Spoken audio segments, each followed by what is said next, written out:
作為僱主，你可以如何代表你嘅公司註冊積金易？如果你想透過積金易平台管理你公司嘅強積金賬戶，首先你可以喺公司參加嘅強積金計劃轉移至積金易平台之後，代表你嘅公司註冊積金易。如果你公司已收到受託人所發出嘅資訊包，請你預先準備顯示於資訊包內嘅積金易啟動碼，以加快註冊程序。準備好之後，前往積金易網站 www.empf.org.hk， 點擊註冊，選擇僱主，細閱通告，點擊繼續。點擊註冊前，請仔細閱讀指示，並提前準備好相關證明文件，例如商業登記證或公司註冊證明書及委任公司獲授權人表格。首先，你可以選擇透過智方便或電子身份驗證嚟驗證你嘅身份。請準備好你嘅智能手機。你可以用智方便流動應用程式中嘅掃描器嚟掃描二維碼，並按照屏幕上嘅指示嚟完成身份驗證步驟。如果你選擇電子身份驗證，請先喺智能手機透過 App Store、Google Play 或者華為應用市場搜尋積金易嚟下載積金易流動應用程式。打開積金易流動應用程式時，按註冊，按掃描圖標，以掃描屏幕上嘅二維碼。喺電子身份驗證頁面按開始掃描，選擇你嘅身份證明文件類別，並按屏幕指示掃描你嘅香港身份證及進行容貌辨識。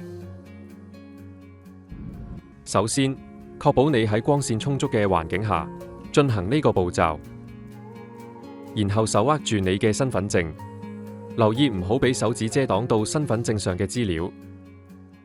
調整手機角度，令到身份證貼合屏幕上嘅白色框線，保持唔喐，直到4條框線變成綠色。然後你手機嘅閃光燈將會自動打開。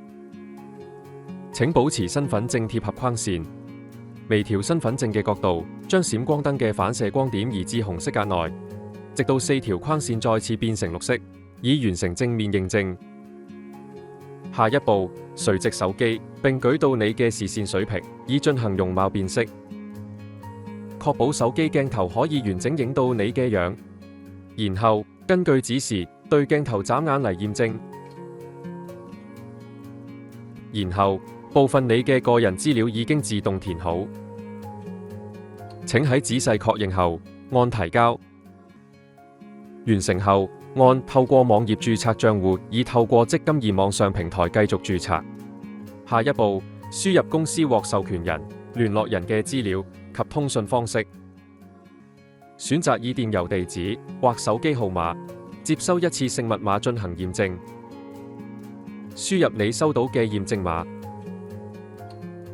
然後輸入公司識別資料，包括積金易啟動碼。積金易啟動碼顯示於受託人向你公司所發出嘅資訊包內。透過輸入積金易啟動碼，你可加快註冊程序。如果未能提供啟動碼，你需要喺呢個步驟輸入公司資料，包括公司名稱、公司類別及地址等等。如果你已經輸入咗積金易啟動碼，你將會直接跳至下一步，上載屏幕上所顯示嘅所需文件，核對及確認你提交嘅資料，並點擊提交。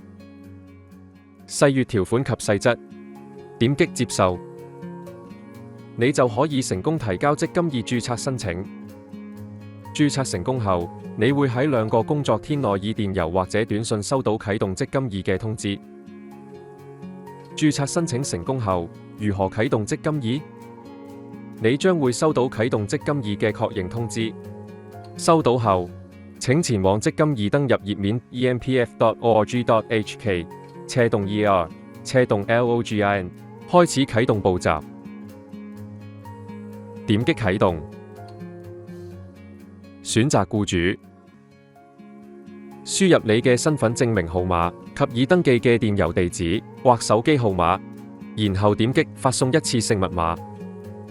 輸入你收到嘅驗證碼，建立你嘅積金易用戶名稱及密碼。完成後，點擊確定，你就可以成功啟動積金易。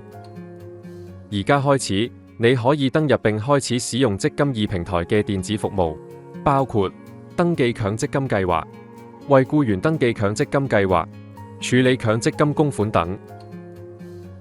希望本影片對你有幫助。準備好發掘更多積金易平台嘅功能未？立即瀏覽積金易網站 www.empf.org.hk 了解更多。